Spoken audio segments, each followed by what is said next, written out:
I'm gonna tell y'all this. I'm gonna try to break these down right quick. Okay, you know how 757 and a lot of ops was claiming CHIRAQ body? That's not who did it. That's not who did it. The ops didn't kill CHIRAQ. I'm gonna tell y'all who killed CHIRAQ.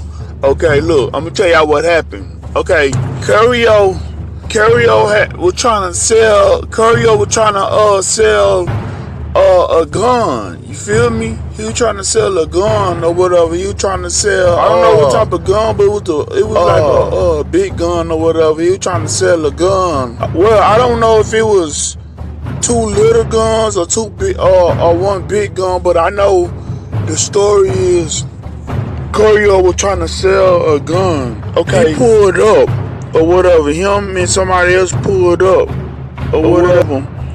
And what happened was CHIRAQ got out the car.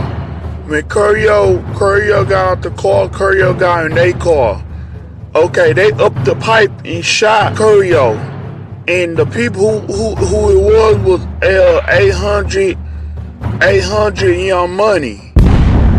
That's who killed CHIRAQ, 800 Young Money. The block, we 800 DGB, X Mac Creek and TYMB, we do hits for Diddy G, FA Twin, AI and me, supposed to be RIP. They playing them police games and we playing for keeps. Just X Pac-Man, no busy, Easy Matic, Fish picking them. They hit Big Bro up and ever since that we been killing them. They say they drilling, but they ain't drilling, I ain't feeling them. Cause they scared of my lil' bro, L.O. lil' bro put fear in them.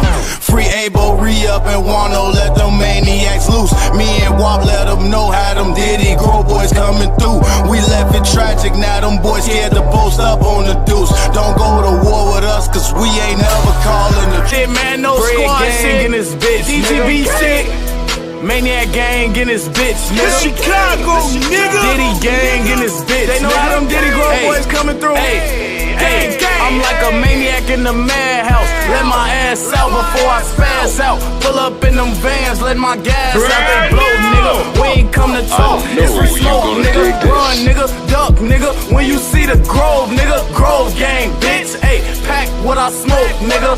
Pulling up a 4 Dramatic, got me slow, nigga. When Kesey get low, we roll up miss so. Roll up that pack. We doing our thing for Big Bro. We doing our thing for Big Bro. We doing our thing for Big Bro. Hey, I got all these chains on me, Django. They say I look like a stain for Natho. But run up on me, XD bang, I can't go. No, I can't go. With this 20-shot clip, I'm like A-Bo. We taking bikes, snatching chains like Debo. We like Debo. Make rappers dance like Lil J and Chemo. I got money, I get money, but I need more. And we got all type of guns if you want smoke. I'm a walking lick, I bet I won't get poked, nigga. Cause bro, them totin', better watch how you approach, nigga.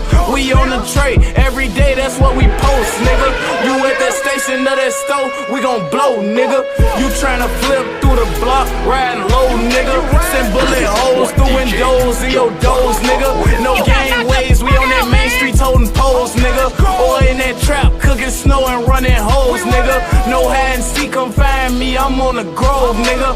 Sippin' Matic by the 4, it got me slow, nigga. Smoking Kesey and OBZ out the O, nigga. I'm with my Scud gang, Maniac bros, nigga.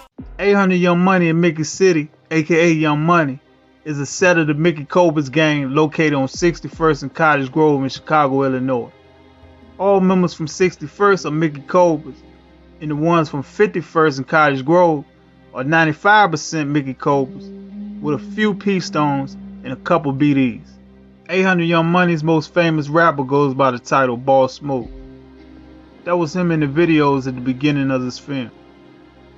Boss Smooth is the 800 where King Von is the O-Block, or where FBG Duck is the STL. Many people not aware of this, but Boss Smooth was a suspect in the murder case that the infamous Chicago hitter D Rose is locked up for now. I'm gonna let y'all browse through these documents and read it for yourself. If you're not familiar with D Rose, then you got a lot catching up to do with the drill scene anyway.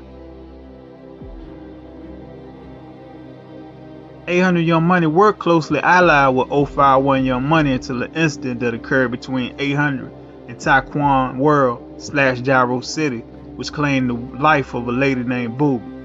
This was the start of a war between former friends and associates. At the beginning, the only beef they had with 051 is that they stayed cool with their new ops, Gyro City. Several incidents has occurred since back then, so the war between them two has heated up since it first began. It's a complicated situation, but the streets of Chicago aren't made for the outside world to figure out. On September the 6th, 2015, a party was thrown to honor a few guys from Gyro City who had been killed. The party was in 800 Young Money territory and Booby was warned not to go. She made and sold buttons with photos of incarcerated people from the hood or those who had been killed. She needed to sell extra buttons to make money because she was pregnant with a second child. After the party started jumping, 800 pulled up. It was about 1 o'clock in the morning, similar to the type party that 051 Melly got killed at. Basically, an argument broke out between 800 and Gyro / Taekwon World members. And it turned into shots being fired. Early this morning, Shaquandra Ratliff was delivering one of those buttons to an outdoor party in Woodlawn. The gathering was in remembrance of another shooting victim. But while Ratliff was at the party, a fight broke out, then gunfire. The 20-year-old fatally shot in the head. Some say she was cool with so many different people from so many different hoods and sets that she was able to squash beef before they started and was able to save lives with a mere phone call. But on the contrary, some say she was just as much responsible for the negative energy that was being released into Chicago as any other gangbanger. To me, Booby was just like any other female who was in the gang life. They would set you up to have your life taken, or may even be the one to take it. I must add though, that most of that mentality comes from the lack of positive advice given to them by parents. Some kids out here really know no other way. They are raised by killers, dealers, robbers, prostitutes, and drug addicts. They have no other choice. If you know nothing except that type of lifestyle, it's all you know. Although Booby was from Gyro City, she was beefing with a girl from a hood named K.I. Everybody knows that K.I. is a straight killer with more bodies than the average hitter in Chicago. K.I. was beefing with 051, so she used to diss Facts, their homie. Some say Booby was sexually involved with Facts, so she took up for him. They exchanged threats.